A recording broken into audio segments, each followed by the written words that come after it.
So ito na nga guys, outfit check ng asawa ko. Oh, panalo.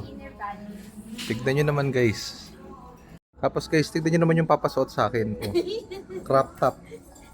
Carlos Yulo inspired. Crop top guys. Yung damit ko pa ng 2019. Salbahe. Grabe siya. Crop top eh. Ay, ewan ko ba dyan ng daya. Tinatawanan pa ako. Grabe, napakasalbahe. Yung damit ko pa ng 2019, medium pa lang ako. Ngayon XL na ako. Ay, grabe siya. Hindi ko alam.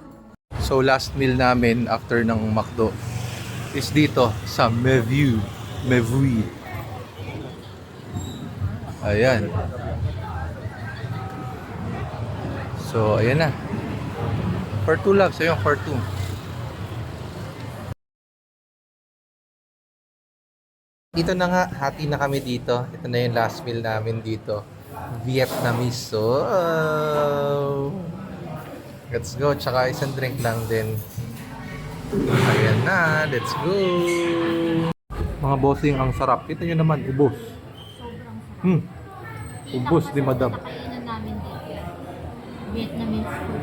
Ang dami kasing tao talaga dito mga bossing ko. Sobrang sarap. Ayun, inubos ni madam. Oh. Grabe yan. Let's go! What's up? Ayan, napakadumi.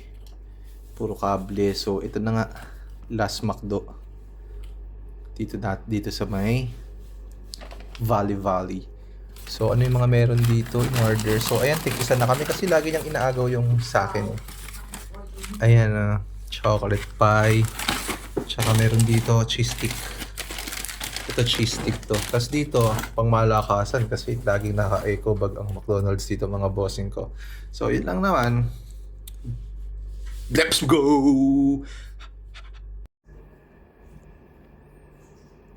Limited edition mga bossing. Oh. At dito na nga po nagtatapos ang bakasyon ni Madam.